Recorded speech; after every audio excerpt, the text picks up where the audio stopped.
What is up, you guys? Today, we are going over a little CTF.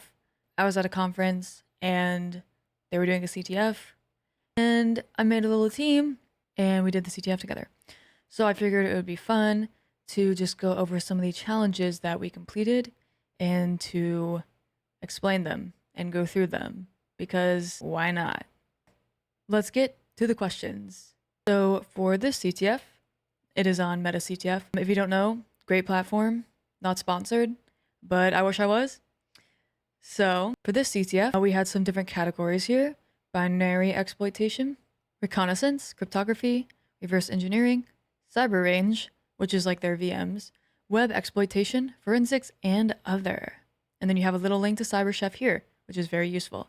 I was not looking and I kept on Googling CyberChef every time I wanted to use CyberChef, and I didn't know there was a button there until now. So that is useful. So one that I did is called headerless, and it is a forensics challenge. So it says, during our forensics investigation, we found a encrypted file. It appears the header is completely missing. Can you repair it and figure out what it says? Download the file here. So for all of these challenges, I did everything online because I didn't really have my VMs on my to-go computer, if you will. So I'm just going to reenact what I did all online. So if you don't have VMs, no problem. Even though they give you VMs, but for example, there's no hex editor on there. So yeah, all the tools online. So let us get into the forensics problem. So we open up an online hex editor. You can use WinHex if you have WinHex. That's usually what I use, but I was out of town. So online hex editor, if you don't know what a hex editor is, it allows you to manipulate the binary data of a file. So new file, we're going to open the file in this hex editor. And the file name, as you can see here, headerless.unknown. You don't know the extension of the file, but we have some clues that can tell you the extension. For example, IHDR right here, IDAT right there, and IEND at the end, which I'm not a forensics expert. I just remember doing some forensic stuff in college like this. It's the only reason I even know what a hex editor is, because I took a forensics class in college, but besides the point. So my method for the CTF, I was like, I see some words. I've done some PNG analysis before. There's words.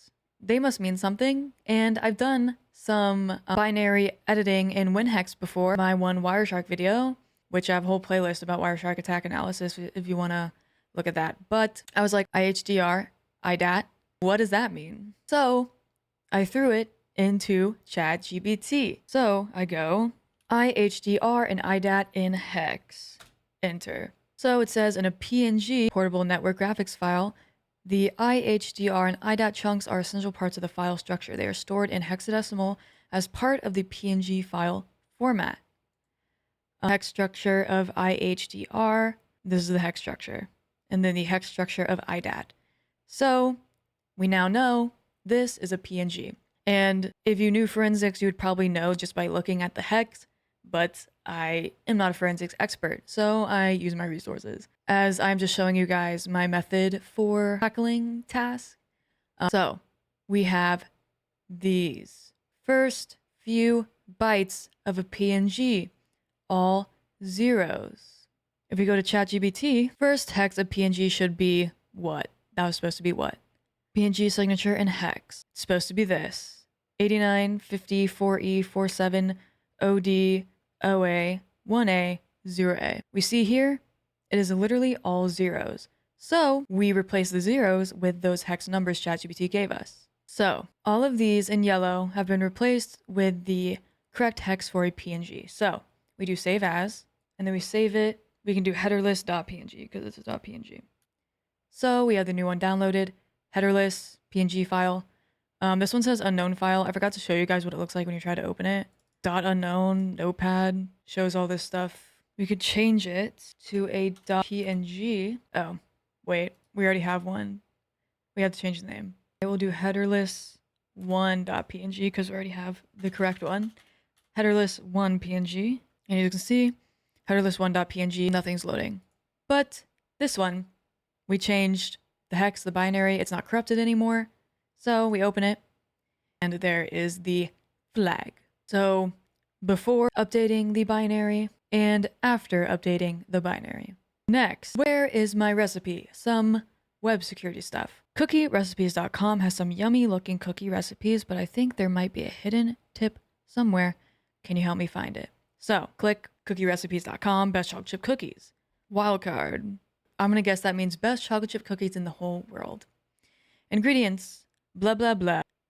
Now I feel like testing out this recipe. But anyways, inspect. So now we are inspecting the page. We go to sources. This one right here, this is the page that we are currently on. As you can see, the recipe in HTML. So as you know, HTML, everything kind of aligns with what is on the web page. So we go to network.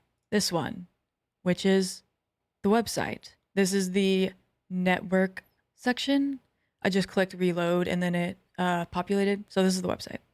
You have the GET request because we reloaded 200. And then we have the response. As you can see here, set cookie, secret cookie tip, MetaCTF, always use softened butter, blah. That is the flag. But let me zoom. As you can see, there's these question marks and numbers here. You know what that means. It's percent encoded. So copy. So I just searched URL percent decode. This is the first thing that popped up. Paste it in there. Decode. And there is the decoded flag. For this one, digging for answers.